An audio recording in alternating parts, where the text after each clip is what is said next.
श्री गुरुदेव दत्त। जीवन में शास्त्रों का महत्व भी है। किसी ने पूछा, गुरुदेव शास्त्र कितनी बार पढ़ना चाहिए, कब पढ़ना चाहिए? आध्यात्मिक जीवन का आरंभ शास्त्र को सुन के ही होता है। शास्त्रों को समझ लिया, शास्त्रों में लिखी हुई बात को समझ लिया, फिर गुरु की वाणी भी समझ में आ गई, तो वहीं से आपकी आध्यात्मिक यात्रा का आरंभ होता है। तो शास्त्रों पढ़ना, सुनना, गुरु की वाणी सुनना, वो पाठशाला में जैसे बच्चे जाते हैं ना, तो बस आपकी पाठशाला की शुरुआत है।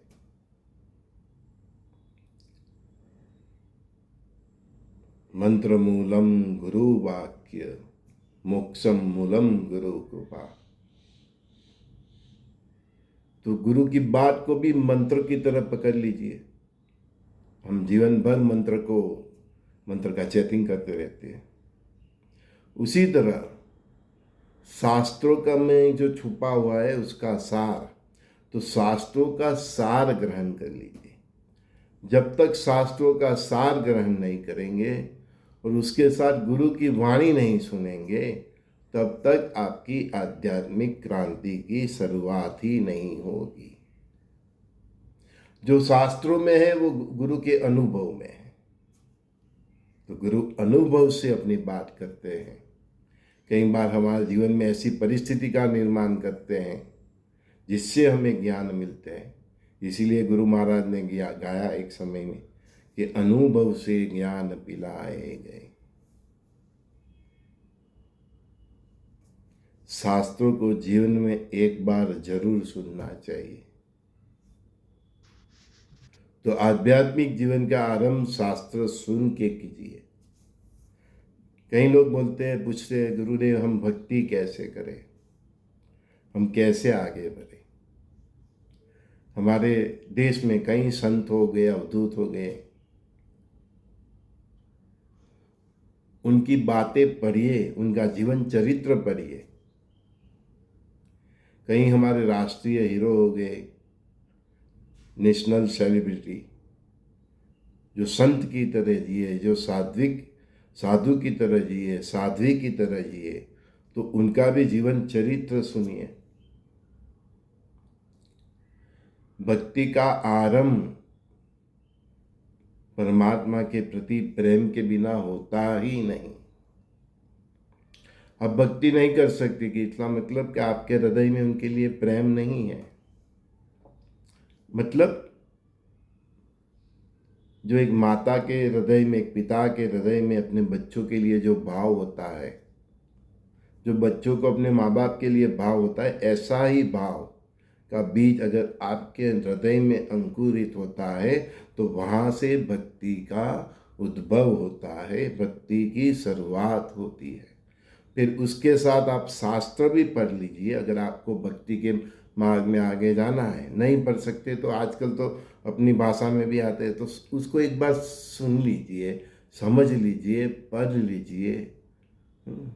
फिर उसमें जो लिखा है वो बात और गुरु की वाणी का आप तालमेल बिठाइए, तो गुरु की वाणी में अपने आपको उनका अनुभव दिखेगा। तो फिर वो अनुभव को आप पकड़ लीजिए। इसीलिए गुरु महाराज ने बोला, मंत्र मूलम गुरु वाक्य, मोक्षम मूलम गुरु कृपा। तो फिर वो जर्नी शुरुआत हो जाती है, और वही जर्नी में, वही मुसाफरी में आत्मा राम से फिर स्वात्मा राम को समझना है, स्वात्मा राम से परमात्मा राम की तरफ जाना है। तो ये यात्रा आपकी प्रारंभ हो जाएगी। फिर आप आपके जीवन में सगा भाव को इनविल कीजिए, परमेश्वर देव भाव को इनविल कीजिए। और एक दिन आप पाओगे कि आप वसुधैव कुटुंबकम का भाव को आत्मसात करोगे। तो बस ये भाव को जागरूक करना है। तो भक्ति का प्रारंभ करना है, आध्यात्मिक जीवन का आरंभ करना है, तो पहले हमारी जो सनातन धर्म की जो संस्कृति है उसके आधार है जो शास्त्र है, तो वो शास्त्र को सुनिए, समझिए। हर कथाकार का उसका समझाने का अंदाज अलग अलग होता है, उसके अनुभव से वो समझाने की कोशिश करता है, लेकिन आपको वो शब्दों को अपनी तरीके से पारखना है, फिर खुद को परखना है ना। समझो, आप बजरंगबली की कहानी सुनो, श्री राम का कैरेक्टर सुनो, श्री कृष्ण का सुनो, है ना। भगवान ने जो भगवत गीता में जो बोध दिया, कई लोग बोलते हैं कि हर दिन गीता का पाठ करना चाहिए, भगवत गीता पढ़नी चाहिए। आजकल भविष्य मालिका वाला तो बोलते ही है कि कंपलसरी है। पढ़ने से कुछ नहीं होगा। क्या पढ़ा वो समझ में नहीं आया, समझ के उस जीवन में अमल नहीं आया, तो क्या मतलब। बच्चा क्लासरूम में जाता है, शिक्षक पढ़ाता है, फिर एग्ज़ाम में फेल हो जाता है। क्यों? कि वो समझा ही नहीं। समझेगा तो लिखेगा। तो चाहे भगवत गीता पर भविष्य मालिका वाले बताते हैं, उनके फॉलोअर्स मुझे मैसेज भी करते हैं कि उन्होंने तो माधव नाम और हर रोज़ भगवत गीता पढ़ना, थी संध्या करना।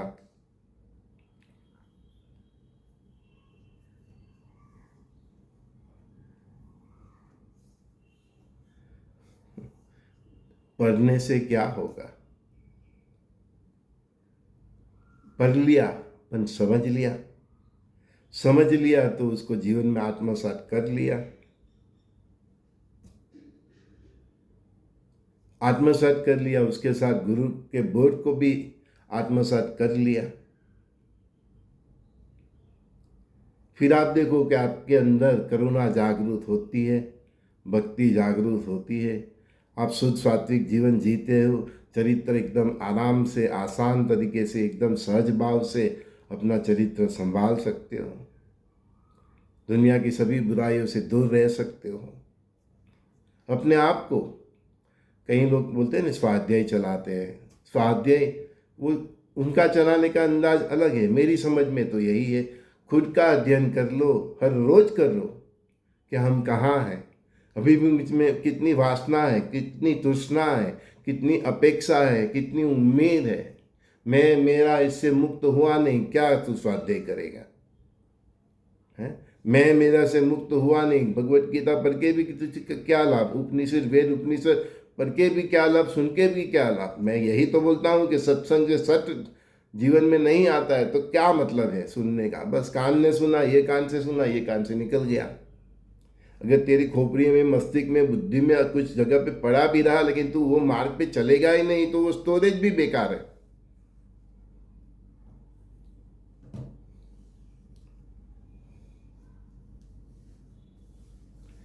इसीलिए गुरु महाराज और हम सब जो भी हमारे पास आते हैं तो उसका हम आचरण देखते हैं। हम बोलते हैं ना व्हाट्सएप गुरु मत बनाओ। कई लोग तो व्हाट्सएप पे ही 1000 सवाल करते हैं, एक सवाल का जवाब दिया नहीं, दूसरा सवाल। अरे भाई, तेरे जीवन में इतने सवाल है तो गुरु के पास जाने। अगर मुझे गुरु समझता है तो मेरे पास आ, मैं तो बहुत कुछ देने को तैयार हूँ, पर तुझे आना भी नहीं है, बस व्हाट्सएप पे पूछ लेना। आजकल तो सब फ्री है। ऐसे भक्ति नहीं होती। हम हर दिन गुरु के पास जाते थे, घंटों बैठे रहते थे। जीवन का 4-5 साल तो 24 आवर्स उनके साथ जिया, तब जाके यहाँ तक पहुँचे। ऐसे कोई गुरु ऐसे ही नहीं मिल जाता। गुरु की वाह के करने से, या रामकृष्ण शंकर हनुमान श्री गुरुदेव दत्तात्रेय भगवान नव दुर्गा 64 योगिनी अपनी अपनी कुल देवी की पूरा दिन जय जयकार कर लोगे तो तुम क्या समझते हो कि वो देव प्रसन्न हो जाएंगे? परमात्मा आपके हृदय का भाव देखते हैं। परमात्मा ने आपको इस धरा पे ही भेजा कि आप मनुष्य से देवत्व को प्राप्त करो, तो वो ये देखते हैं कि आप मनुष्य से देवत्व की ओर जा रहे हैं कि नहीं। नहीं कि महादेव के ऊपर कितना जल चला दिया, ये कर दिया, वो कर दिया, हवन करो, बस सब कुछ करो, लेकिन साथ में मनुष्य से देवत्व की ओर जाने का यत्न भी करो, तो वो मदद भी करेगा। बस तुम्हें तुम्हारे इर्द गिर्द जो सर्कल बना लिया है उससे बाहर निकलना नहीं है, उससे बाहर निकल कर जीना नहीं है, तो परमात्मा क्या करेंगे। मैं तो मेरी बेटी बेटाओं को बोलता हूँ जो विदेश में रहते हैं कि हफ्ते में एक बार, 15 दिन एक बार गुरु से संवाद करो। हमें बहुत समय देना पड़ता है, लेकिन जरूरी है।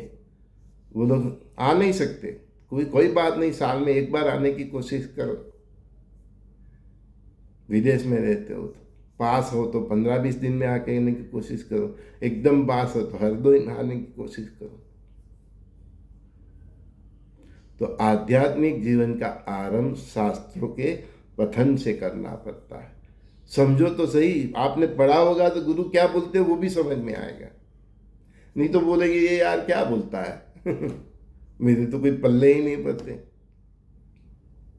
हमारे जो हो गए सब राम कृष्ण शंकर हनुमान का सब सुनो, आज के तो वो महादेव भी सब, परमात्मा की कलयुग में कितनी अच्छी व्यवस्था है कि घर बैठे टीवी पर हम रामायण महाभारत वेद उपनिषद भगवद गीता सब कुछ सुन सकते हैं। सुनो, लेकिन सुनने से पाप नहीं धो जाता। वो उनका कहने का मतलब क्या है, आपने गीता सुना तो गीता सुनने से पुण्य नहीं मिल जाता, ये भ्रम है। ये शब्द का गलत अर्थ निकाल दिया गया। गीता सुनने के बाद गीता के मार्ग पे आप चलोगे, ऐसी उम्मीद है। गीता बोलने वाले को भी, कौन, परब्रह्म पिता परमात्मा को भी ये उम्मीद थी कि इन फ्यूचर में मैं जो थ्रू अर्जुन ये सुना रहा हूँ वो सुन के हजारों लोगों का, लाखों लोगों का कल्याण होगा। तो केवल सुनने से कल्याण नहीं हो जाता, नहीं तो उस टाइम महाभारत में इर्द गिर्द सभी थे तो परमात्मा सबको ही नहीं सुना देते, केवल अर्जुन को ही सुनाए। और जो संजय दस्ती था उस समय, वो भी जहाँ था वहाँ से सब सुन रहा था, हम सब देखते हैं ना। तो भगवान ने क्यों सुनाए, क्या सुनने मात्र से कल्याण हो जाएगा? नहीं, वो सुनने के बाद अर्जुन ने शस्त्र उठाया तो अर्जुन आज हमारे सामने है। तो गीता, भगवत गीता का भी ये लोग बोलते हर रोज सुनना चाहिए। सुन के क्या करोगे? अगर वो मार्ग पे चलना है, जिसने भी लिखा उसके पीछे का इंटेंशन यही था कि आप हर रोज भगवत गीता पढ़ो। क्यों? वो चाहते हैं कि आप भगवत गीता में जो बात लिखी है उस प्रकार आपका जीवन बने, तो आप इस महाप्रलय से बच जाओगे। सुनने से नहीं होगा, पढ़ने से केवल नहीं होगा, वो रास्ते पे चलना पड़ेगा। दवाई का नाम डॉक्टर लिख देते हैं, ठीक है, हाँ, तो नाम हम पढ़ लेते तो क्या हमको रोग अच्छा हो जाता है? नहीं, वो दवाई पीनी पड़ती है, ज्ञान पचाना पड़ता है, चाहे वो भगवत गीता में लिखा हुआ है, उपनिषद में लिखा है या गुरु की वाणी। गुरु भी मंत्र दे देते हैं, फिर मंत्र को रटन करना पड़ता है, गुरु के प्रति इतना भाव रखना पड़ता है। बार बार जाओगे तो वो मंत्र अंकुरित होगा। आपको मंत्र दे दिया, इससे आपका कल्याण नहीं है, उसको अंकुरित करके वटवृक्ष बनाना वो भी गुरु के हाथ में ही है। कई लोग इतने स्वार्थी होते हैं ना, मंत्र मिल गया चलो अभी तो कल्याण हो गया, अभी गुरु का क्या काम है? नहीं, ऐसा नहीं होता, ये भ्रम है, ये भूल है तुम्हारी। मंत्र देने के बाद भी उस मंत्र को, बीज को वटवृक्ष बनाना वो गुरु के हाथ में है। वो भी तुम्हारा आचरण देखेगा, तब देखेगा, ऐसे ही नहीं होता गुरु का, नहीं तो फिर इस जगत में महत्व क्या होता।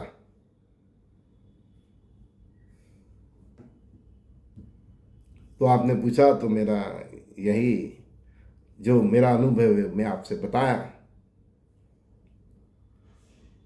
कि आध्यात्मिक मार्ग पे कैसे चला जाए, इसकी शुरुआत कैसे की जाए, भक्ति का आरंभ कैसे करें। आपकी तरफ हम भक्ति क्यों नहीं कर पाते, आप भी कर पाओगे। प्रथम तो सब शास्त्र सुनिए। मैं कई बार अपने बारे में बता रहा हूँ कि केवल 12 वर्ष की आयु में मैंने सब वेद उपनिषद जो हमारी लोकल भाषा थी गुजराती में जितने भी अनुवाद वो मैंने सब पढ़ लिए थे, यहाँ तक कि शिव पुराण।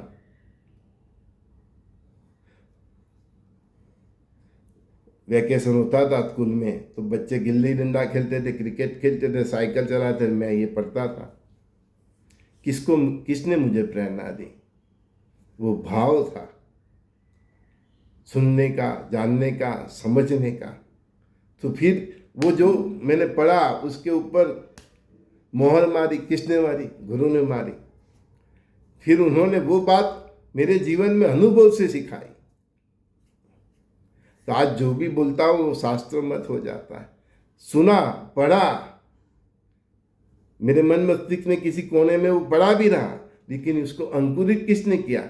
गुरु ने किया, उसके अनुभव से किया। वही बात को मेरे सामने उन्होंने अपने अनुभव से रखी। मुझे तवा फ्राई करके, मेरे जीवन में तवा फ्राई करके मुझे सब सिखाई। तो सीखना पड़ता है। यहाँ तो थोड़ा कस आ जाता है तो गुरु जी बचा लो, बचा लो, बचा लो। कर्म किए तब तो तुमने सोचा नहीं। फिर परमात्मा तो कहते हैं बचा लो, शिव जी का ये कर दो, ये कर दो, ये कर दो।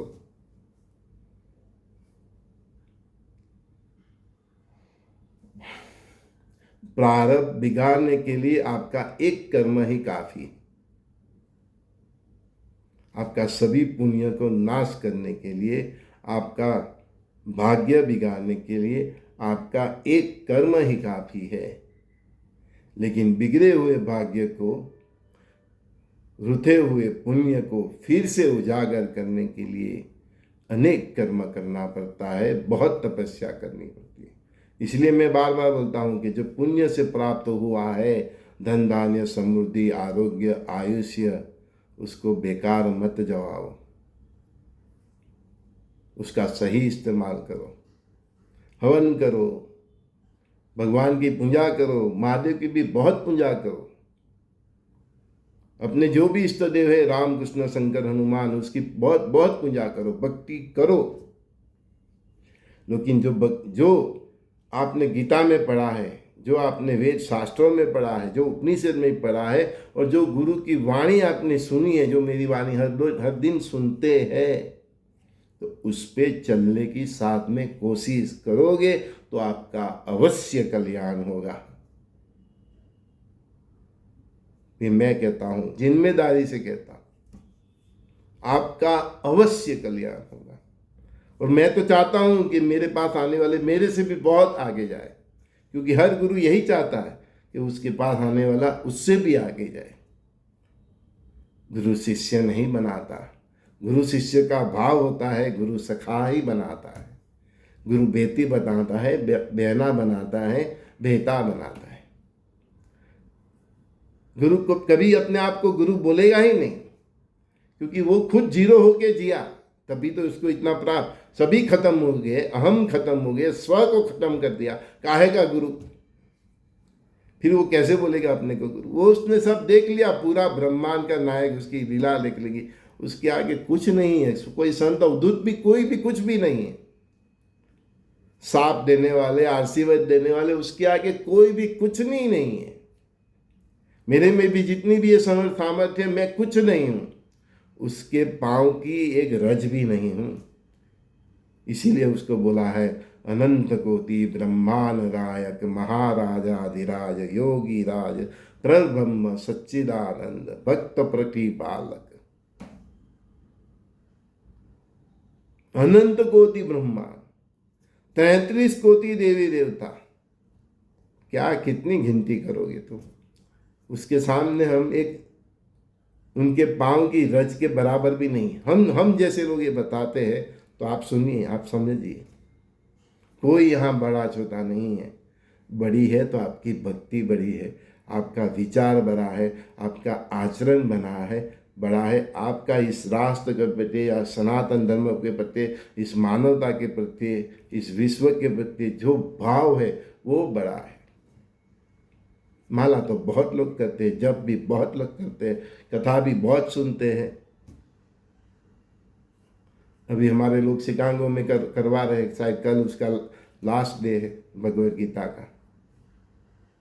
सुने, बोल रहे हर रोज 500 आदमी आ रहे हैं, अच्छी बात है। मैं तब भी यही सुन रहा था, अपने मन में सोच रहा था कि उन 500 में से भी अगर एक ने भी अपने जीवन में भगवत गीता ढाल दी तो उसका कल्याण हो जाएगा।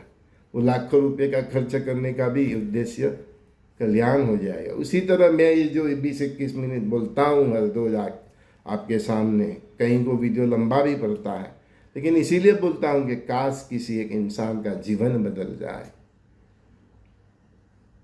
संजय दस्ती का सभी दोस्तों को बहुत बहुत प्यार। श्री गुरुदेव दत्त। कृष्णम वंदे जगत गुरु।